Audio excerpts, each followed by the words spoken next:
Zéias, deixa eu começar agora já pelo começo, porque da última vez você praticamente não me deixou agradecer aos nossos parceiros, patrocinadores, gente que nos apoia, gente que faz a Xepa no ar acontecer, gente que faz a Xepa acontecer, gente que promove a crônica gastronômica em Curitiba, que olha para isso, para a literatura, com bons escritores, inclusive, né? Então quero agradecer Gazeta do Povo, Bom Gourmet, muito obrigado por nos receberem aqui na Casa Bom Gourmet, por apoiarem essa coluna tão bacana, tão importante. E, obviamente, Dani, Nicolas, quero agradecer vocês aí dentro da Gold, que é essa empresa maravilhosa e que também está junto com a gente. E com quem nós vamos falar hoje, Oséias? Meu amigo Ivan, mestre Ivan, professor Ivan. Coisa boa. Velho. Mas Ivan tem vários. Esse Ivan que a gente está recebendo é o único. Você pode identificar? Antes que a gente comece, eu gostaria de falar Já começamos. Já começamos. Mas tudo bem, Não, pode tudo falar. bem. Antes que a gente comece a nossa conversa. Esse cara aqui vai nos eventos e leva molho para casa. Ah, é verdade. O que ele leva para casa? Molho. Leva molho para casa? Ele leva molho para casa. Ele pega molho que pega, vira dentro do... É o tipinho dele. Ele deve levar uma Tupperware na mochila dele e vira e leva para casa. A gente fala dessa história, mas bem lembrado, eu fiz um excelente uso, por sinal. É bem tua cara fazer isso, Zé. Muito bem, muito bem. Vamos lá. Obrigado, Ivan Zé. Lopes, muito obrigado por estar aqui com a gente hoje. Imagina, eu que agradeço estar aqui com vocês, essas duas férias aí que, puta, cara, tô me sentindo, nossa, nem sei, cara, como dizer. Não precisa. Oséias, André Bezerra aqui na minha frente. De onde que você é, Ivan? Eu sou pernambucano, tá. Numa cidade do interior, mas fui criado no Rio de Janeiro. Okay. Né? Cheguei no Rio de Janeiro com 8 anos de idade, aí morei no Rio até os meus 16 anos, depois eu fui para São Paulo, foi lá que comecei meu namoro com a gastronomia, aí depois virou um casamento. Entendi. Entrou ao acaso, Ivan? Acaso, mas por uma questão de oportunidades, né? Eu precisava trabalhar, cara, né? Tipo, perdi meu pai muito cedo, comecei a trabalhar muito cedo também no Rio de Janeiro, né? Fazia um pouco de tudo. Minha mãe fazia coxinha, tapioca, fazia aquele salgado e colocava numa caixinha de isopor. Eu iria de porta em porta vender, morrendo de vergonha, mas tinha que entrar uma grana. E foi assim que tudo começou, né? E eu fui para São Paulo, meu irmão já morava lá junto com uma irmã minha, que é casada. Teu irmão, inclusive, um grande cozinheiro também. O Ivo, né? Ivo Lopes. Que está de volta em Curitiba, né? Bacana. E aí ele que me puxou para a cozinha. Eu ficava em casa ali procurando alguma coisa para fazer. Ele falou, cara, tá sem fazer nada, vamos lá pro restaurante comigo, tal. E isso foi em 99, eu acho. 99, num restaurante chamado Brooklyn, num bairro Brooklyn. E existe até hoje esse restaurante. Inclusive, quero voltar lá para conhecer. Que legal. E lá que eu comecei a lavar louça, fui passando de praça em praça. Acho que eu fiquei uns 2, 3 meses lavando louça. Depois surgiu uma oportunidade no garde-manger, que é a parte fria da cozinha. Então, eu fui para o garde-manger e sempre chegava mais cedo com meu irmão a limpar peixe, limpar carne, fazer massa. A gente fazia um pouco de tudo assim naquela época. O garde-manger seria qual parte da cozinha? O garde-manger é a parte fria, a parte de salada, a parte de corte, picar cebola, picar alho, fazer toda a parte fria, molho de salada, molhos frios, né? Ou seja, uma das praças, né, Ivan? Uma que das dentro praças. Da cozinha vocês endereçam como praças. Exatamente. E naquela época era tudo na base da pressão, bicho. Imagina eu com sotaque carioca, moreninho, pernambucano, perdido em São Paulo, os caras tudo casca grossa, fazendo bullying comigo toda. Ou, meu amigo, ou pega a praça ou pega o primeiro busão e volta para o Rio de Janeiro. Era bem assim, né? E na cozinha era o Jefferson Rueda, né? O Jefferson Rueda era o cozinheiro-chefe da Praça da Carne.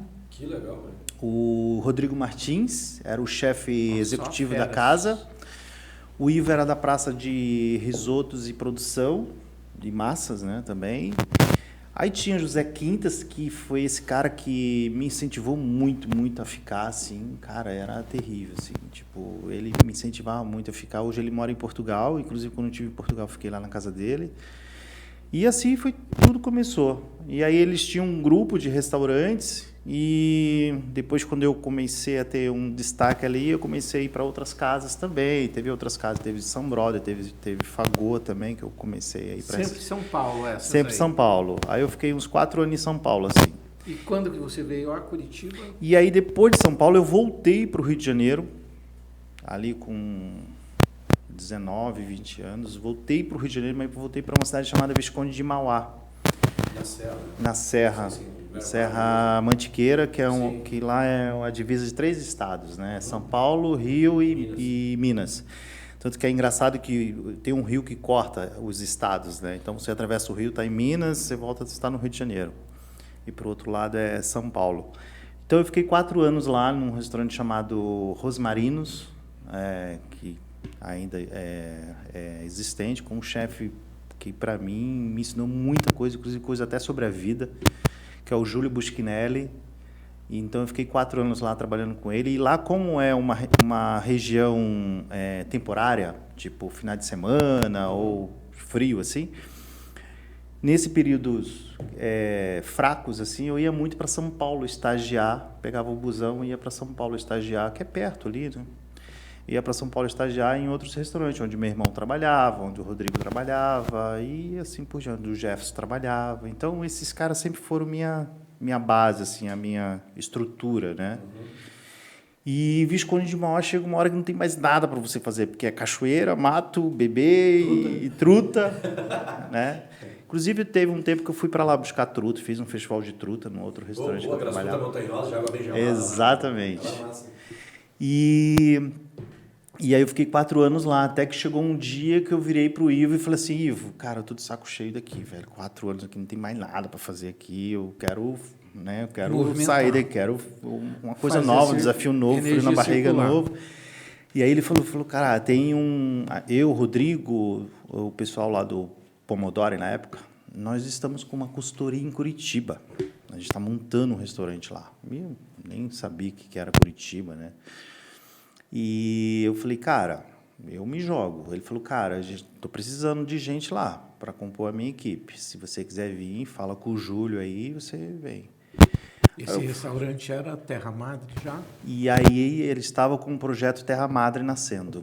Aí foi onde que eu vim para Curitiba para inaugurar o Terra Madre. E aí o Terra Madre dispensa comentários aqui. Fiquei lá quase 8 anos.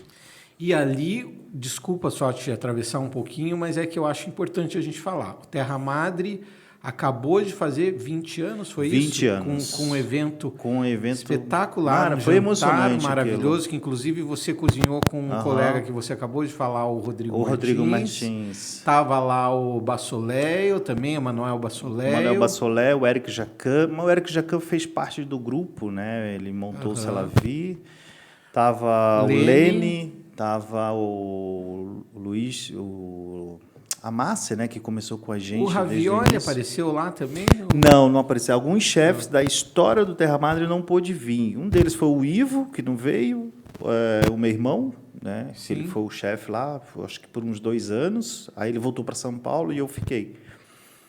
E teve outro também, o Giba. O Giba não veio, nem perguntei para o Rafa. Mas todos os chefes que fez toda essa história do Terra Madre, assim, estavam lá. E eu vi... O Simone, né, o que é o italiano. Era o Close que estava fazendo coquetel lá? Quem que fez coquetel uma noite lá? Eu vi alguma cobertura, assim, também, desses 20 anos. Estava preparando drinks atrás do balcão. Não, era o Jacan. Era o Jacan, tem razão. Era o Jacan. 8 anos no restaurante é um desafio, para não cansar um público. O restaurante com a característica do Terra Madre, ele tem um grau de fidelidade. Sim. É muito comum você ver os mesmos clientes com bastante frequência. Né? Como você consegue renovar um desejo do cliente estar no teu restaurante durante 8 anos? É um ponto fora da curva, uma trajetória de um mesmo chefe, 8 anos no mesmo lugar. É assim, Oséias, eu sempre falo, a gente nunca pode ficar num comodismo, né? O cliente, por mais que ele seja aquele teu cliente fiel, mas ele sempre gosta de ver novidades, né?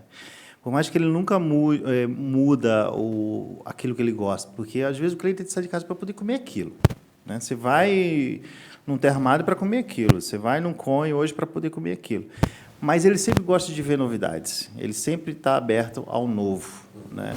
E o Terra Madre me deu muitas essas possibilidades, né? Depois, quando eu assumi, depois que o meu irmão foi embora, me deu muitas essas possibilidades de estar sempre trazendo festivais, trazendo. Eu comecei a misturar muito a culinária italiana com a cozinha brasileira, então fiz muito usei muito peixe de água doce, o próprio filhote, que trabalhei muitos anos lá com ele, fiz alguns festivais de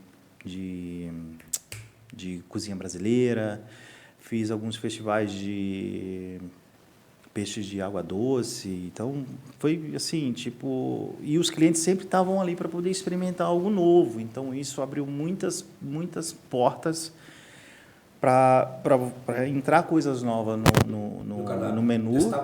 Testava no festival e o filhote foi um deles, jacaré foi um deles, então assim, muita coisa. Aí teve javali, teve um monte de coisa diferente, festival de caças que a gente fez lá.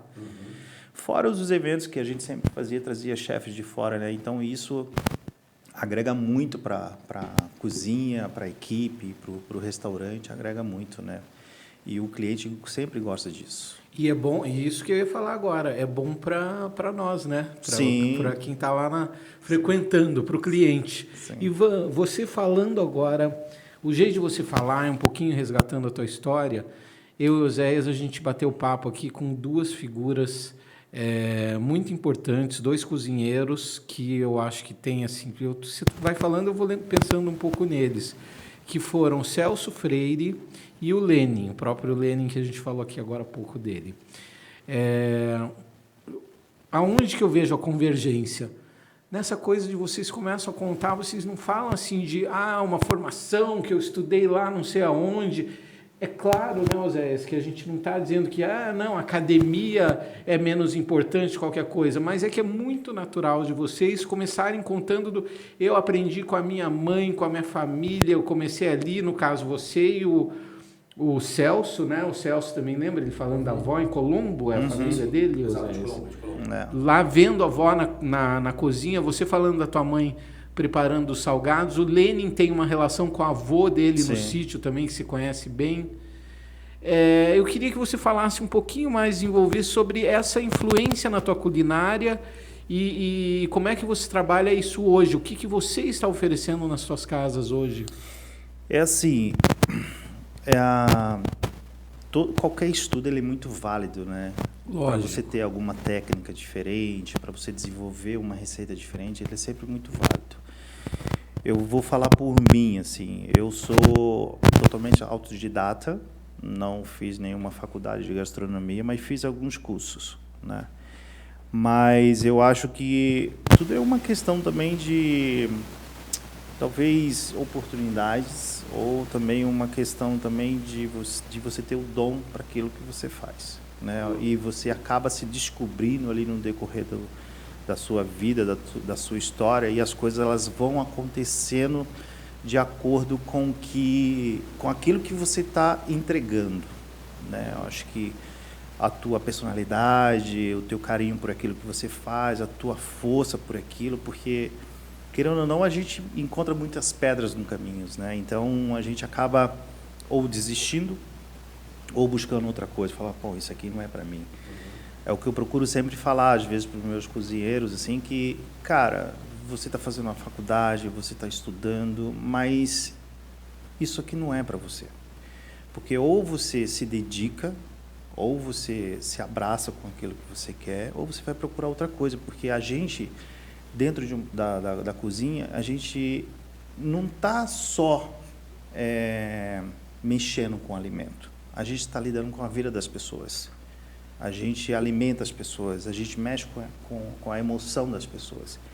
Então, ou você faz bem feito, ou você não faz, né? Então, isso requer muito da gente. Então, isso eu procuro sempre passar isso para as coisas que eu faço de uma forma que quem está do meu lado entenda isso, né? Então, nas minhas cozinhas, eu procuro falar muito sobre isso nas reuniões com a minha equipe, porque, cara, não é um trabalho fácil. Acho que nenhuma faculdade dá a bagagem que a gente tem no nosso dia a dia.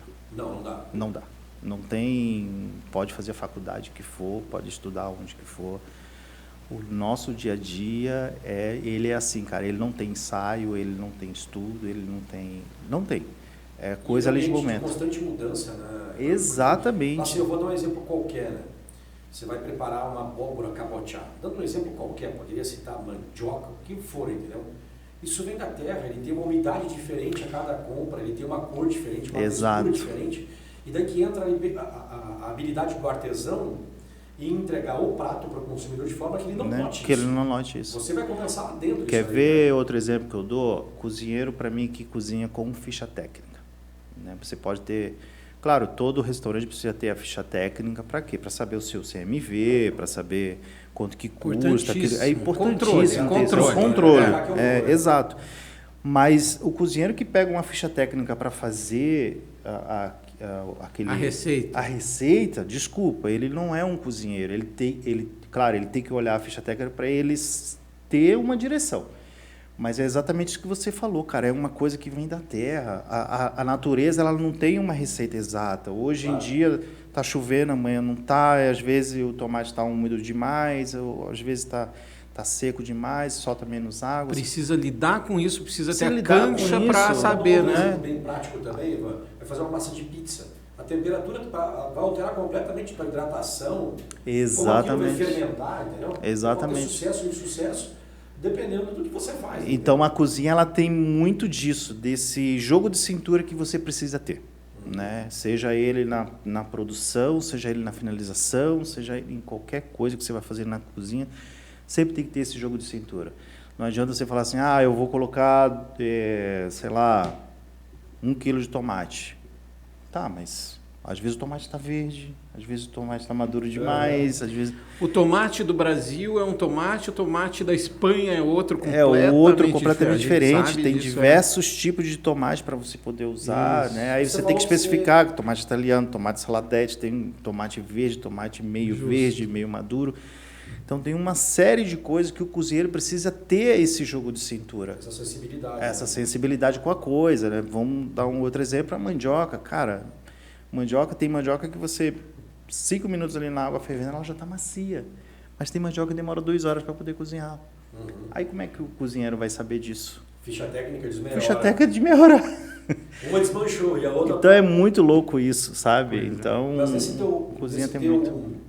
Estilo de ser autodidata, onde que você busca a inspiração para essas criações? Livro, vídeo, livro, colegas, assim, me inspiro em muitos chefes hoje em dia, né? Sigo alguns, assim, vejo o trabalho deles. Acho que livro, principalmente, também a gente tem um mundo nas mãos hoje em dia, né? Hoje em dia você pesquisa muita coisa na internet, você por mais... busca alguma coisa ali, então você pode fazer alguma adaptação com aquilo, tal, procurar entender, porque às vezes também falo também na cozinha que, cara, hoje em dia só não sabe das coisas que não quer, né? Porque hoje em dia todo mundo tem um celular nas mãos, não é possível que o cara não consegue dar um Google ali e pesquisar alguma coisa. Né? Globalmente falando, né? Tem tanta coisa, tanta informação hoje em dia que, cara, tudo que você pesquisa ali, você acha. Você não precisa fazer igual, mas você sabe o porquê das coisas. Sim. Ivan, você, inclusive, tem outra característica, outras nuances que me chamam muito a atenção, que é evidente que você pesquisa, que você estuda, que você tem muitas referências, a tua cabeça, eu estou falando pelos teus pratos, tá? Pelo que eu conheço, pelo que eu já comi, pelo que... Então você tem essa cabeça que realmente está assim, você pensa, parece que você está pensando global, você busca referências muitas de fora. Já vamos falar de uma operação mais recente tua, que você colocou um outro grande cozinheiro lá dentro, que ele é um cozinheiro de culinária japonesa, né? Então por aí a gente vai vendo, você trabalha carne, trabalha peixe, você mesmo falou, trabalha caça. Agora, você tem os pés no Brasil, tanto que você... E aí eu já vou te perguntar também, desde quando que você empreende, porque você hoje cada vez mais é um empreendedor, o restaurante Muqueca Brasileira, foi isso mesmo, né? Que você assumiu? Foi. Eu fui um dos fundadores, né, do Muqueca, Cozinha Brasileira. Terra foi pro Muqueca? Do Terra eu saí do Muqueca. O Muqueca, para mim, foi meu grande desafio, assim, montar um restaurante de cozinha brasileira. aqui em Curitiba. Na época não tinha, porque desde quando me identifiquei como cozinheiro mesmo, eu comecei a pesquisar e estudar um pouco da cozinha brasileira. E a gente sempre achava que cozinha brasileira era só arroz com feijão e uma farofa, um bife acebolado, nada a ver, né? E o muqueca veio no momento em que, para mim, foi meu primeiro desafio assim de montar um restaurante do zero, montar cozinha, montar cardápio, fazer pesquisa. Antes de inaugurar, a gente fez vou dizer, uma expedição pelo Brasil. E a gente foi para Minas, São Paulo, Rio, Recife, fomos para vários estados assim, comer e beber. Conhecer alguns restaurantes da cozinha brasileira mesmo, raiz. Fiz alguns estágios que hoje, para mim, é minha grande inspiração, que é o Mocotó, né? É um restaurante do Rodrigo Oliveira, um grande cozinheiro. E lá em São Paulo, né? Para quem não então, sabe, Zona Norte, no subúrbio mesmo. O próprio né? Alex também, né? Eu tenho essa coisa da cozinha brasileira há muitos anos, mas eu comecei a pesquisar a cozinha brasileira e trouxe muita coisa diferente para Curitiba na época, quando eu inaugurei o Muqueca.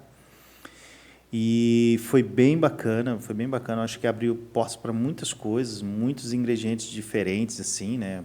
Taioba, eu não conhecia, eu fui conhecer taioba em Minas Gerais, em Tiradentes. Eu falei, cara, não é possível. Aí eu fui achar taioba aqui em Morretes. Ora para nós. Ora para nós, tinha uma moita de ora pronobis em frente ao muqueca. Então, assim, essas coisas, assim, o muqueca me deu muitas possibilidades, assim, sabe? Desde quando eu estava no Terra Madre, que eu já trabalhava com um pouco da cozinha brasileira, mas o muqueca foi o meu grande pontapé inicial, digamos assim mesmo, para a cozinha brasileira mesmo aqui em Curitiba. Que ano foi isso? Isso foi, acho que, 2011. Como que a cidade aceitou isso, 14 anos atrás? Cara, foi assim, foi um desafio, porque assim, ó, eu tinha uma briga muito constante comigo mesmo. Por exemplo, eu inaugurei o cardápio do muqueca, acho que eu tenho ele até hoje, não tinha risoto, né? E em Curitiba você tem um cardápio que não tem risoto com uma proteína, né? Eu sempre falo, o restaurante que não tem um risoto com uma proteína junto em Curitiba não sobrevive, né? E depois disso, nada contra, tá? Sim, mas assim, e depois disso eu comecei a fazer as adaptações que o público pedia, porque, cara, foi difícil, assim, nos primeiros meses, primeiro ano, assim, aquela coisa. Imagina trabalhar com farinha guarani, trabalhar com pirarucu, trabalhar com taioba, sabe, umas coisas, tucupi, feijão fradinho, feijão manteiguinha. Então, assim, muita coisa diferente mesmo, assim, né? Eu lembro que a gente trazia aquele sorvete de Belém do Pará, aquele cairu. Nossa. Cara, para mim é um dos melhores sorvetes. Incrível, né? Incrível. Aquela sorveteria é demais. Eles tinham, a cairu é de Belém do Pará, mas eles eu descobri que eles tinham uma distribuição, uma sorveteria em São Paulo? No Rio. Ah, no Rio. Então eles mandavam do Rio pra gente. Então imagina, eu pegava meu carro e ia no aeroporto buscar o pote de sorvete para usar no restaurante. Jesus, era assim, cara. Jesus. Então essas coisas diferentes, assim, sabe, nos traz muitos desafios, assim. E assim, o muqueca foi... Teve que adaptar. Tive que adaptar. Aí depois eu fui trocando algumas coisas, tal, fui colocando, mas sempre deixando aquele toquezinho brasileiro no prato. O que assim. funcionou muito bem, Ivan? O que o povo aceitou de toda essa brasilidade que você colocou? O que ficou mesmo? Cara, o que ficou mesmo, assim, o que eu tive que fazer uma adaptação, assim, foram as moquecas. Tá, ok. Porque por mais que o nome muqueca, né, da maneira que se escrevia, né, que era com M-U-K-E-K, é isso aí, se pronunciava muqueca, não tinha nada a ver com o prato muqueca do Espírito Santo. Tô sabendo hoje. Não tem nada a ver. Muqueca significa cozinhar na língua dos índios, né? Então, por mais que tinha ali uma explicação no início do cardápio o que era o nome e tal, mas as pessoas não assimilam. Nossa, vamos lá comer muqueca no muqueca. Cara, não tinha nada a ver, né? Mas aí eu comecei a fazer essas adaptações. Então as pessoas falavam, aqui é a moqueca capixaba ou baiana? Eu falava, não é nenhuma nem outra, é a minha moqueca. Ô, Ivan, só então é a mistura das duas. Só vamos fazer uma parte Então isso aqui. deu super certo, assim. Eu acho que era um dos pratos que mais vendiam, assim, a moqueca, né? Então tinha de frutos do mar, tinha de só peixe, só de camarão. Aí depois eu tirei a de frutos do mar e ficou só a mista, peixe e camarão. Mas era uma loucura, os cozinheiros ficavam doidos, não aguentava mais. E o grande diferencial é que eu comprava as panelas do Espírito Santo mesmo, né? Vinha aquelas panelas de barro pesadona, assim, tal. Tinha todo o processo ali de curar elas, tal, para não quebrar, tal. Tem todo um processo, assim. E então esses eram assim uns carros-chefe, assim. Mas era engraçado, né? Um nome muito parecido com um prato e virou febre. Até nesse momento, eu estou vendo aqui, ó, o Zé está saindo até a fumacinha da cabeça dele, porque ele não está entendendo o que você está falando. Você tem que explicar para ele que como é que escreve moqueca, daí o prato mesmo. Para ele, moqueca. Moqueca, o prato é M-O-Q-U-E-C-A. De vaca, né? Isso, exato. Entendeu?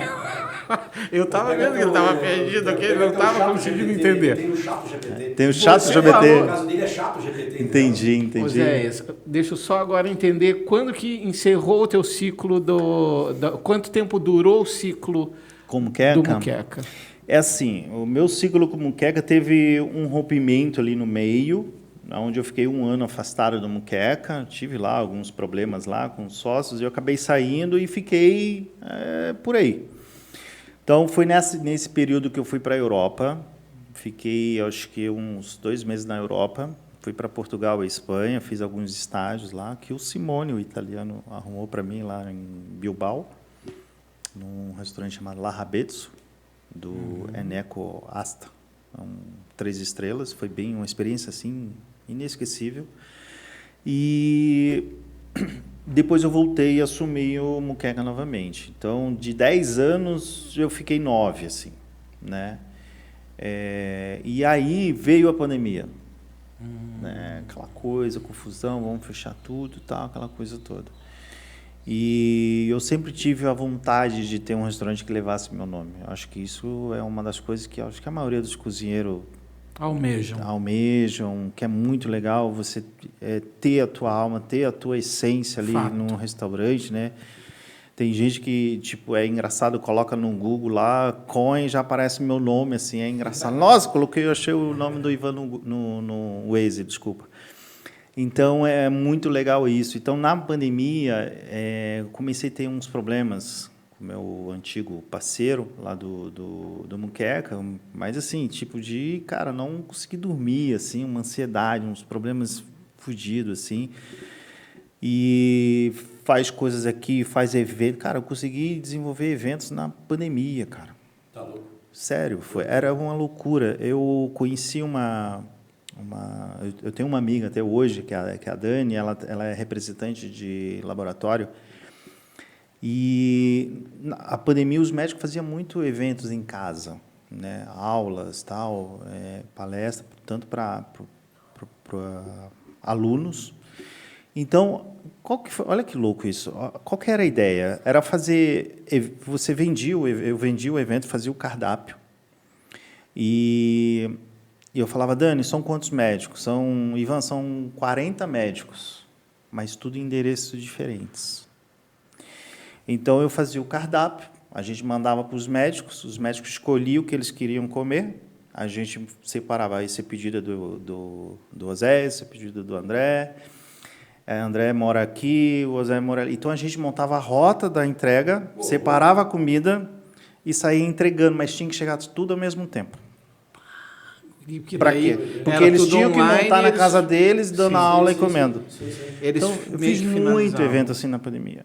Muito evento assim. Então, assim, até hoje a gente briga, eu e a Dani. Só que perrengue do caramba. Era um perrengue. Mas aí, quando era uma rota muito grande... O ramo já deu medo, cara. quando era uma rota assim muito grande, então eu fazia mutirão, convidava os amigos, pagava uma cerveja, um vinho, gente, olha, preciso de vocês, estou em casa sem fazer nada mesmo. Pagava cerveja, não me chamou nessa Não me chamou também, isso que eu ia falar agora. E aí a gente montava uma rota, o Zé, você vai para essa, André, você vai para esse, Ivan, você vai para esse, então assim, a gente fazia a rota para poder entregar tudo mesmo, cara, era uma loucura, então eu fiz muito evento assim na pandemia, que foi também que segurou um pouco assim a barra, assim, sabe?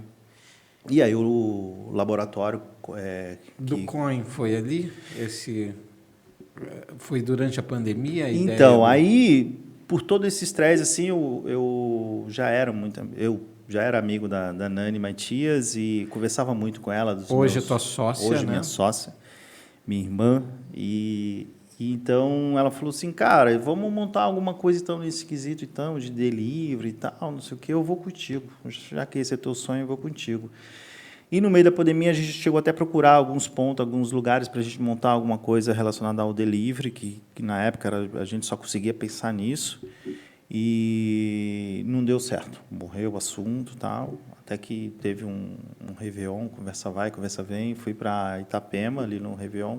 O Marquinhos estava lá, conversei um pouco com ele também, desse meu interesse. Marquinhos da Adega Muffs. Da Adega Muffs. Que também é teu sócio hoje numa outra operação, que nós já vamos falar, né? Na verdade, nós somos sócios, hoje é um grupo só. O COIN certo. em essa nova operação. Tá. E aí, eu contei um pouco para ele da minha história com a Nani, com o interesse de montar alguma coisa. Cara, ele voltou para Curitiba, surgiu aquele ponto ali onde é o COIN, e ele não pensou duas vezes. Ele falou, cara, eu vou conversar com a Nani e o baixinho a gente monta e ele vira o nosso sócio e nasceu o COIN, na pandemia. COIN por Ivan Lopes agora. COIN por Ivan Lopes. E eu acho que merece a gente falar um pouquinho mais desse trio aí de sócios. Exato. Temos o Ivan, que a gente está conversando com ele agora. Temos o Marquinhos, que é o fundador da Adega Muffs. É o fundador da Muffs, exatamente. O Marquinhos é o fundador da Muffs. Da Muffs, ou seja, um cara, o Oséias já inclusive já Qualquer hora a gente entrevista ele. sabatinou sobre ele, né, Oséias? Me deu muita informação que é uma das figuras aí referência, exatamente. E temos a Nani, que inclusive era para ela estar aqui hoje com a gente. Ela está gravando, né? Ela é cineasta. Ela né? tem uma produtora publicitária e tal. O André também é cineasta, ele fez um filme, O Rei e o Burro, adivinha qual era o personagem dele? Você sabia disso lá em Londrina? Não sabia. Ele gravou o filme O Rei e o Burro, adivinha qual era o personagem dele? Não sabia. Mas enfim, voltando. Sério, André? Totalmente dispensável esse comentário. É delírio, né? Porque o Oséias, ele delira. Sabia? E ele fica sonhando. Sabe o que é o diabo com o Oséias? É que ele fica sonhando comigo à noite, só pode. Ele sonha comigo. Isso é bom, mas amigos é para essas coisas, pataquadas. Relaxa. Mas aí a Nani, então a gente estava falando dela, que ela é uma publicitária, ela faz filmes publicitários e filmes muito importantes, inclusive, né? E aí, voltando ao assunto lá do COIN, da ideia do COIN, aí veio o COIN, mas aí eu fiquei com o COIN e o Muqueca. Certo. Tocando os dois. Aí fiquei tocando os dois ali, acho que um ano e meio, até que virei pro Fabrício e falei, cara, não dá mais, eu vou cuidar só do Fabrício, COIN. o antigo sócio do Muqueca. Muqueca. Exato. E aí eu acabei saindo do Muqueca. Aí eu só me dediquei ao COIN, assim, mas para mim foi a melhor coisa que eu fiz. Então, na verdade, o nome COIN são duas pronúncias, né? Ou Coin, que é canto esquina em francês, ou Coin, de moeda. Né? Em inglês. Em inglês. Senão os Zéios não acompanham. Então, o COIN tem duas pronúncias, ou em inglês ou em francês. Né? Por que isso? Porque, assim, na real, o nome mesmo nasceu mesmo Coin, que é canto esquina em francês. Só que se a gente pronuncia Coin, exatamente, ele fica numa esquina. Só que se a gente pronuncia Coin, sou uma coisa muito pedante, uma coisa muito francês, muito chique. Não é isso que não era essa a ideia que a gente queria. Então a gente quis deixar uma coisa democrática. Né? Hoje a gente fala que tipo o importante é ser lembrado, né? COIN, tem gente que fala COIN, Né? Você O vê lá Oséias vai falar Coim com certeza, que é o Ivan, errado. Ivan. Deixa eu te contar uma história, Oséias, que essa Eu história... dispenso, eu dispenso. O Ivan não sabe, mas eu já contei essa história para várias pessoas da gastronomia, que é uma das histórias que eu acho mais saborosas. Logo no começo do Coin, não sei se você se lembra, mas a gente estava ali na frente, do lado da horta, tem a horta do Coin, na frente do Coin, que é uma maravilha, né? Tem uma hortinha ali na frente. A gente estava na frente, você estava me mostrando a horta e tal, e eu virei para você e falei, mas Ivan, é Coin ou é Coin? Que quase todo mundo deve perguntar isso para ele. E ele virou para mim com essa calma dele e falou, tanto faz. E eu não me conformava, aí eu falava, não, Ivan, tanto faz. É verdade, ele falava, Ivan, tanto faz, não existe. Eu falei, sim, André, o importante é ser lembrado. Eu falei, o Ivan, daí as pessoas me perguntavam e eu dizia, tanto faz. Aí, não, se não sabe, não fala. Eu falava, não, foi o Ivan que me respondeu. E é engraçado, porque hoje em dia já virou uma coisa já que, tipo, quem fala francês já fala coin e fala coin e tá tudo tá certo. Ótimo, o que importa é o conteúdo, né? O que a gente né? vai encontrar quando chegar lá? O coin, cara, ele tem uma variedade, assim, sabe? Ele tem eu procuro sempre brigar por um bom atendimento, uma comida boa, uma comida bem feita. Ele tem a praticidade de uma loja de vinho onde não tem carta, então baita adega ali, né, que funciona como um empório. Tudo a preço de loja, então ele mesmo faz o serviço dele, ele vai lá, escolhe o vinho, o garçom faz o serviço na mesa. Um bom atendimento, bons drinks. Qual é a característica da tua culinária? Porque lá no Muquecara brasileira. O Coin virou uma cozinha mais contemporânea, onde mescla um pouco de tudo e tem essa questão da sazonalidade também. Okay. Né? O menu executivo é o meu grande diferencial, onde eu mudo o cardápio toda semana. Inclusive, você serve almoço e jantar. Almoço, jantar, café da tarde. Tem isso também. Então, o Coin tem muito essa questão. Então, o cardápio, sempre dou uma mexidinha ali a cada 4 meses, 6 meses, dou sempre uma mexida ali, trazendo aquela coisa da novidade, coisas diferentes, mas sempre procurando trabalhar com um cardápio muito enxuto, que hoje em dia o menos é mais. Claro. Todo cozinheiro precisa saber otimizar melhor os insumos que ele tem dentro da cozinha. Não adianta ele comprar um insumo para cada prato. Né? Insanidade isso. Exatamente. Tem um prato que está desde o início, Ivan? Tem vários. Tem um prato que me acompanha há anos, por exemplo, que é uma costela, né? Que essa costela demora uns 3 dias a ficar pronto. Tá? Ela é assada, ela é marinada, assada por 12 horas, desossa ela, monta ela de novo, gela, faz a porção e serve para o cliente. É espetacular. É espetacular. É uma costela que não tem gordura, que não tem osso, né? Todo mundo fala, mas costela gordurosa. Não, é porque assim, a costela nada mais é o que dá aquele sabor dela, é a parte dela, né? Que é os ossos ali, que é a gordura. Então, é um bloco de carne com sabor de costela. Né? Então, ela é assada ali na própria gordura, então quando ela está assada, como é removido toda aquela gordura, aquele sebo da costela, tira uma tambre, tira o osso, tira tudo, cara. Dá uma trabalheira, os cozinheiros ficam doidos. Mas hoje a gente já está acostumado a fazer.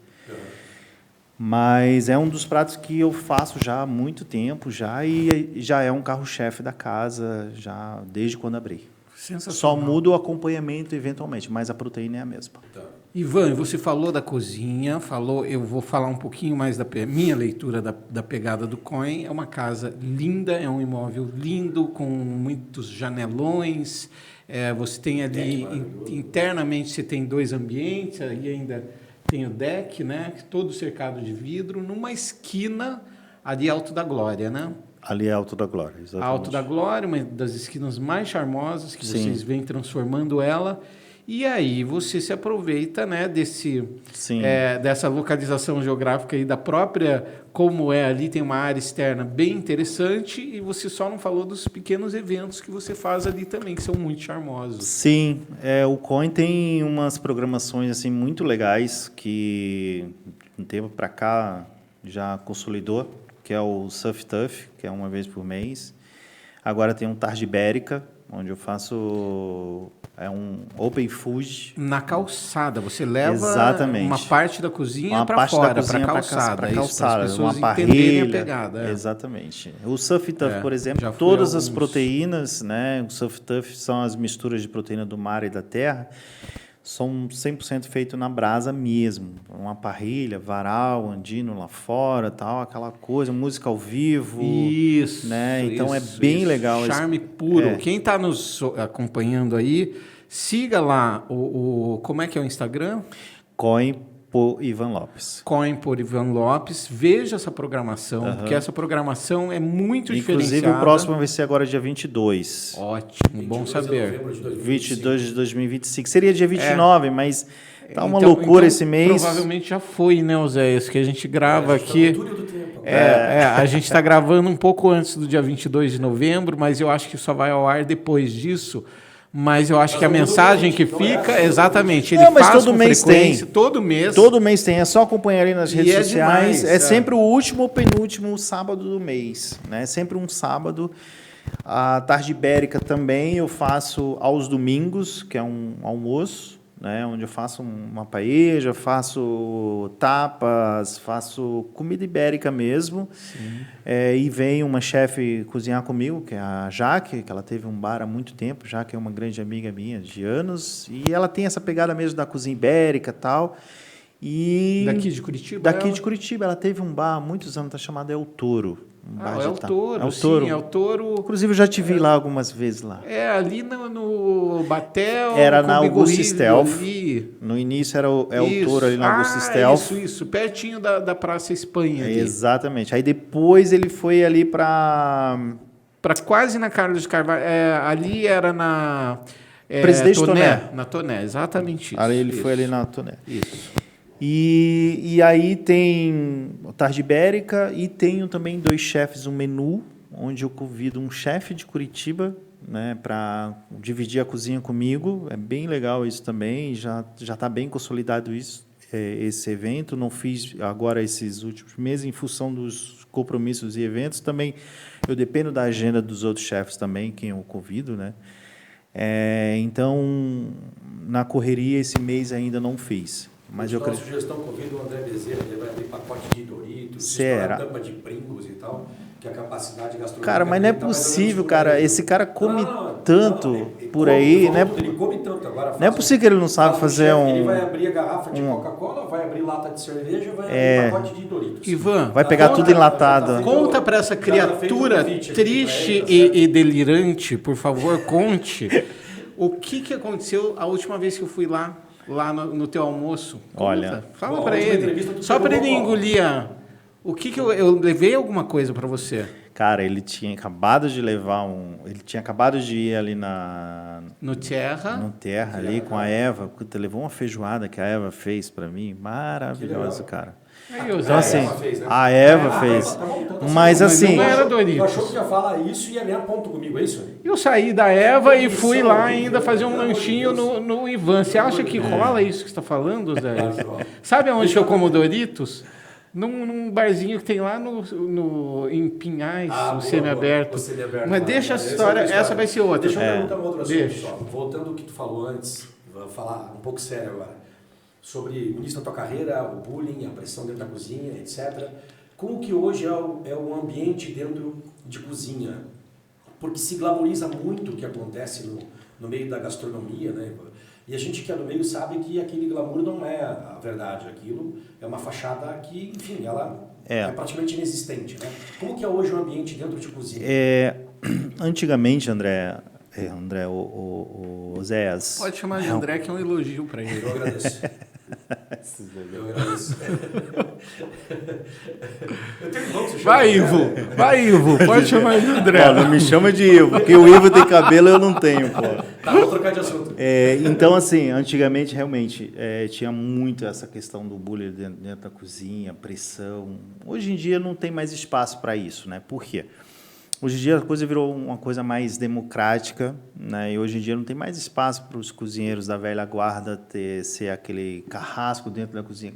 A gente tem que ter firmeza e clareza naquilo que a gente pede e faz na cozinha, claro, porque A cozinha, ela não deixou de ser um ambiente estressante, pressão, né? Perigoso, né? Um ambiente hostil, né? É o tempo todo, porque a partir do momento que o teu cliente senta ali para poder pedir, cara, ele fica ali cronometrando 15 minutos, 20 minutos. Agora imagina o teu salão cheio, fila de espera e o cozinheiro passeando. Então você tem que estar o tempo todo com pressão e passando essa pressão para os teus cozinheiros, né? Mas hoje em dia não tem mais espaço para gritaria, para porradaria, ofensa, palavrão, xingamento, você é um bosta, tal, essas coisas assim, né? Que antigamente era isso, eu ouvia muito isso. Cara, você é um merda, cara, o que você está fazendo aqui? Vai embora. Pegava minhas coisas, jogava fora, então era por aí. Então, hoje em dia não tem mais espaço para isso, porque hoje em dia tem mais dentro da cozinha diálogos, tem o tempo todo, tá chamando o cozinheiro para conversar, cara, o que está acontecendo, não sei o quê, aquela coisa que às vezes o cara está com um problema em casa, meu amigo, e não tem como. E naquela época, se você tinha problema em casa, você tinha que deixar da porta do restaurante para fora, meu amigo. Ali não tinha, podia chorar depois, podia fazer. Cara, eu lembro que eu me cortava muito de nervosismo na cozinha, me cortava muito. Já teve, eu lembro claramente que eu eu tenho até cicatriz até hoje. Já me cortei 3 vezes na mesma semana e não podia faltar. O meu irmão chegava em casa, eu morava com ele, eu estava dormindo com a mão assim para cima, porque se eu baixava, começava a pingar sangue. Trabalhava de luva. E não tinha essa, cara, de você faltar, meter atestado. Eu lembro que uma vez eu me cortei na máquina de frios, já com o dedo cortado, o Jefinho, eu desmaiei na cozinha, o Jefinho me colocou num carro e levou para o hospital para tomar ponto. Então, hoje em dia não tem mais espaço para isso, né? Então, você precisa hoje ser um pouco mais resiliente, pensar para poder agir. Porque não dá para você falar, na minha época era assim, não sei. A gente até fala, mas leva muito na... Já era, né? Já era isso. Hoje em dia não tem mais espaço para isso. Hoje é outra geração, hoje é outro momento e a gente precisa ir acompanhando esse momento de hoje em dia. Com certeza. Ivan, o nosso tempo, infelizmente, ele é limitado, mas eu não posso deixar de te perguntar. A gente, na verdade, já vai estourar aqui, Oséias, mas o papo tá bom. Temos que falar. Né? Mas não pode, tem que ser mais 3 minutos. Tem que Vamos ser ver sério. Se ele vai saber tem que ser ser conciso. Sério. Mas você sabe por que o tempo passa? Vocês ficam muito fazendo piadinha um com o outro, cara. Mas isso aí não é piadinha. o que eu falo do Oséias não é piadinha, é verdade. A capacidade gastronômica dele se resume isso. É verdade, não é piada. Grape and Soul. Parece piada, mas eu sei. Grape and Soul. Exatamente. Grape and Soul, né, que na verdade o nome é a tradução em português, que é como, Oséias? Uva e alma. Fala de novo. Uva e alma. Uva e alma.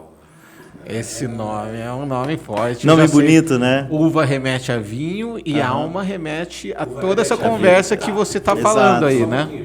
Eu vou ter que fazer um recorte, tá? Tu disse que a gente brinca muito. A gente fez uma entrevista com uma produtora de vinho. Ele conta para todo mundo no ar. Aonde ela plantava as oliveiras.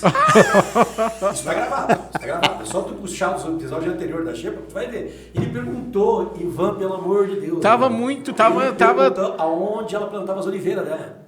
Mas enfim. Ué, a Heloísa, ela é demais, é tua Sim, amiga a também. Heloísa é demais. E ela entendeu porque ela tem classe. Sim, então, sim, né? sim, ainda sim. bem que 2 pessoas tinham classe. Uhum. Mas tá tudo certo. Tá tudo certo. Virou mais uma historinha pra gente contar. Vamos falar de Uva e Alma, por favor. Então, Uva e Alma é minha nova casa, né, do Grupo Coin, onde a gente... O espaço que é o Uva hoje já era um negócio do meu sócio, Marquinhos, que era o Empório. E esse negócio de empório caiu muito de uns anos para cá, né, com esse monte de mercados que abrem em Curitiba. Então, hoje em dia, você não vai mais no empório comprar queijo, comprar frios, comprar castanhas, vinho, essas coisas de empório. Então, e aí ele ficava ali tentando, ali com petisco, esse negócio de vinho, opo de vinho e tal. Ele falou, cara, cansei, não quero mais, eu vou vender.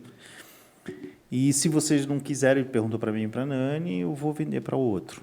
E aí, papo vai, papo vem, cara, então vamos lá, mais um. Vamos assumir.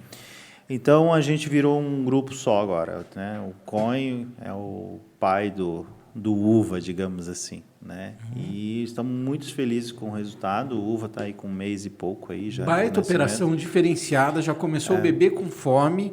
Fala um pouco mais sobre essa operação, o que a gente encontra no Uva e Alma? O Uva ele tem um estilo bem parecido com o Coin, mas com uma cozinha totalmente diferente, né? O Uva, logo assim, quando a gente começou ali com o projeto, comecei a desenhar o cardápio, vinha as ideias, montar a cozinha, tal, aquela coisa toda. E a Nani e o Marquinhos, eles têm problemas de celíaco, né? O Marquinhos é celíaco e a Nani tem intolerância, né? Mas não é por causa deles, é que no Coin, por exemplo, eu tenho bastante pratos sem glúten, mas o Coin tem a questão Existe a contaminação cruzada. Existe a contaminação cruzada. Cozinha. E aí eu pensei, por que não trazer o Marquinho trouxe essa ideia para mim, eu falei, cara, por que não, né? Trazer essa coisa do sem glúten, né? Para essa nova operação, né? Porque estuda aqui, estuda ali, o glúten hoje em dia faz muito mal às pessoas, por mais que quem não tenha esse tipo de resistência ao glúten, quem não tem, faz muito mal, deixa a gente inchado. Se você, por exemplo, ficar 1 mês, 15 dias sem comer glúten, cara, você é outra pessoa, né? Teu organismo ele fica totalmente limpo, não te inflama. E aí veio essa ideia de montar um cardápio sem glúten e 100% sem glúten, 100% sem glúten. Ou seja, não tem contaminação cruzada na cozinha do Uva e Alma. Nada. E aí, no meio da operação, eu falei, cara, eu não vou... Pô, eu tenho um espaço legal, tenho um bar grande no meio do salão. Bem no meio ali. Bem no meio do salão. Eu falei, putz, aqui cabe mais uma operação. Porque a minha ideia... inicialmente era fazer a parte fria do cardápio do Uva ali na frente, tipo steak tartar, um taquinho, o garde-manger, exatamente. A parte onde eu comecei as saladas, fazer ali no balcão para ter essa interação com o cliente, né? Eu falei, não cabe mais uma operação, porque aí vai ter a questão do cheiro, a questão, tipo, tem que levar um monte de coisa da cozinha de baixo para lá e tal. E aí, conversa vai, conversa vem, e eu pensei numa operação de comida fria, sushi, né? E aí eu sou zero esquerda com comida japonesa, né? Por mais que eu tenha um pouco ali da cozinha oriental ali nos meus pratos, mas... Você não é um chefe de culinária japonesa. Né? A gente pode até misturar alguma coisa ou outra ali das cozinhas, mas sim, especificamente isso não. Eu liguei, cada um no seu quadrado. Cada um no seu quadrado. E aí eu liguei pro meu amigo Tiquinho, que ele estava com uma operação só com delivery. O Tiquinho, a gente é amigo há muitos anos, há muito tempo. Ele tem uma história um pouco parecida com a minha também. Teve o Sushi Art. Teve o Sushi Art. Água Verde durante anos. Exatamente. Um chefe muito talentoso. Muito. Inclusive, a gente falou sobre isso lá na mesa o dia que eu jantei lá. Talvez seja o único chefe de Curitiba e um dos poucos no Brasil de culinária japonesa que trabalha com a técnica de Osaka. Isso. E não de Tóquio, a maioria. Exatamente. Isso tem diferença, né? Tem. E aí, conversa vai, conversa vem, eu chamei ele para conversar, né? Na verdade, eu liguei para ele me indicar um sushi man, né? E aí, conversa vai, conversa vem, eu falei, cara, você não quer ir trabalhar comigo? Né? Você leva a tua marca, você... É como se você estivesse reabrindo de novo o teu restaurante, só que, cara, num espaço totalmente novo, no coração de Curitiba, ali no centro, Batel, ali, cara... Tá uma quadra do Shopping Curitiba, para quem está curioso, logo abaixo da Praça Oswaldo Cruz, na Laminha fica na altura da praça. Na altura da praça, exato, bem no meio da coisa. Muito fácil de parar o carro, inclusive, ali na rua mesmo. E aí deu certo, ele topou, gostou muito da proposta. Falei, cara, eu vou te dar toda a estrutura, eu só quero que você cuide da cozinha japonesa para mim, não quero nada de cozinha quente da cozinha japonesa. Mas tem uma questão, você vai ter que trabalhar tudo sem glúten, a gente vai ter que fazer as adaptações dos tempurais, adaptações das frituras, essas coisas. Eu te ajudo e você me ajuda e está tudo certo. E deu certo, está lá comigo, então a gente está ali se ajudando, a gente está já trocando figurinha para fazer alguns eventos juntos, assim, tipo... Sensacional. Ali no UVA. A gente quer fazer essa coisa dar algumas aulas sobre peixe, enfim, a gente está aí amadurecendo algumas ideias para a gente poder fazer juntos. Inclusive, quando você falou da relação com o Coin, eu entendi que você queria dizer a atmosfera, que aquela atmosfera é uma casa, é um restaurante com uma baita de uma culinária, porém ele não é engessado, ele é aquele ambiente informal, bacana. Ivan, com todo respeito, mas eu vou às tuas casas e eu penso que eu poderia estar, por exemplo, em Nova York ou em Londres, porque tem essas casas que elas têm uma certa, assim, até desculpa o termo que eu vou usar, mas um pouco de imponência, mas é aquela coisa para a pessoa ter conforto, que Sim. você mesmo já me contou. Por isso que as pessoas ficam tantas horas aqui, Sim. porque elas têm muito conforto. Sim. E eu percebi isso lá no Vialma também. E o que eu queria te perguntar agora é da programação também, porque o Vialma parece que já vem com DNA de pequenos eventos, encontros. Como é que é? Assim, a nossa cabeça não para, né? Então, já estou colocando coisas novas no cardápio essa semana. Já deu para entender o que está saindo, o que não está saindo.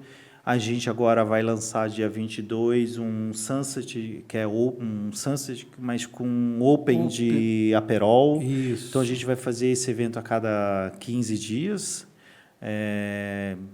E, assim, programação musical, 2 vezes por semana, quarta e sexta. Isso.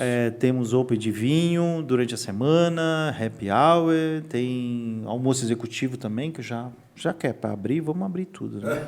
Além da cozinha que você acabou de falar, 100% gluten free, mas isso é absolutamente imperceptível. É imperceptível, é engraçado, porque isso para mim está sendo um mundo totalmente novo, assim, impressionante a quantidade de possibilidades que você pode substituir o glúten.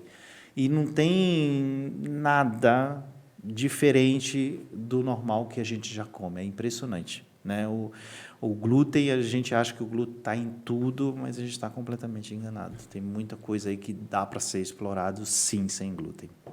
Bom, temos que ir, Oséias, eu sinto muito, mas você, glutenzinho, o glúten está no Oséias, né? É só olhar para ele. Sim, uma pessoa inflamada. Se você visse o que é o glúten, é uma matéria resistente. Você é uma pessoa inflamada. Você não inflamada. consegue romper o glúten se você... Oséias, você não vai escapar, Oséias. Eu quero saber a história do molinho. Qual é essa história do molinho? Agora você começou a contar e conta do... começamos com essa história, terminamos com essa É história. verdade, tem a história do bolinho. É a última Não, história. é que assim, eu fiz a última vez, eu fiz um evento, foi terça-feira, quarta-feira, um evento lá no Fé, lá com o Lene, lá no Brigadas de Ouro. Sim, né? Foi um evento estivemos lindo. juntos lá, inclusive. Verdade. Foi bem legal, bem bonito. Lançamento do grupo Acuro. Exatamente. Que é o grupo do Lenin Pagano. Isso, foi lindo o evento, foi bem bacana. Eu acho que a maioria dos cozinheiros que passaram pela carreira do Lenin estava lá. E eu fiz um leitão, cara, daí eu fiz uma demi-glace ali com a carcaça ali do carré do leitão, fiz lá a minha receita e o Oséias gostou do molho com uma redução de vinho do Porto. E ele gostou muito do molho e tal, foi o ápice dele, assim, do jantar. Assim, falei, cara, sobrou, vou te dar um pouco. Assim. É isso aí. Aí ele levou um pouco do meu molho para casa. Santa Dani, que deve estar nos acompanhando agora. Lembra aquele jantar que o Oséias fez, que ele falou que ele ficou 2 ou 3 dias fazendo molho, preparando aquele molho? Comprei o osso, né? Era de um outro carequinha também, né? Olha, a coisa em comum era isso, Dani. Mas tá aqui, ó, Ivan Lopes. Mas foi legal. Não, tava maravilhoso. Ivan, eu, assim, tô quase chorando aqui que nós vamos ter que despedir Palavra dele. pro Ivan agora, fica à vontade aí, obrigado pela tua presença, uma alegria pra gente receber aqui. Então, fica à vontade, o tempo é teu para se despedir, por favor. Mandar recado, mandar beijo, falar com os desafetos, convidar as pessoas. Primeiramente quero agradecer a vocês dois pelo convite, né? Um prazer estar aqui e contar um pouco da minha história. Eu acho que a gente tem muito ainda aqui. Muito mais. Muita coisas aí para rolar e agradecer, né? por ter chegado até aqui, agradecer Curitiba, agradecer a Deus primeiramente e por tudo que a gente passou. Acho que tudo é uma questão de lição, né? Que a gente não chega à toa onde a gente está por nenhum mérito assim a favor dos outros. É tudo questão de força de vontade nossa mesmo.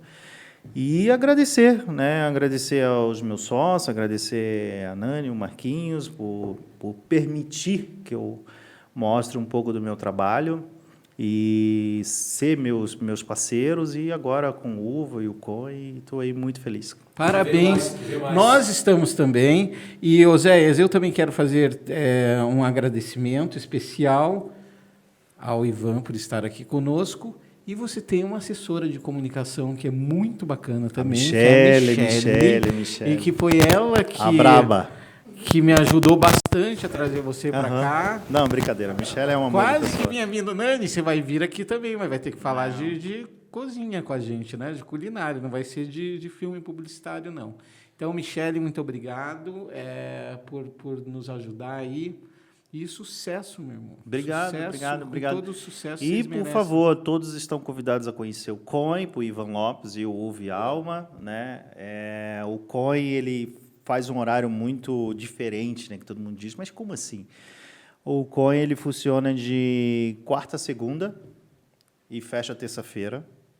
E o Uva funciona de segunda a sábado.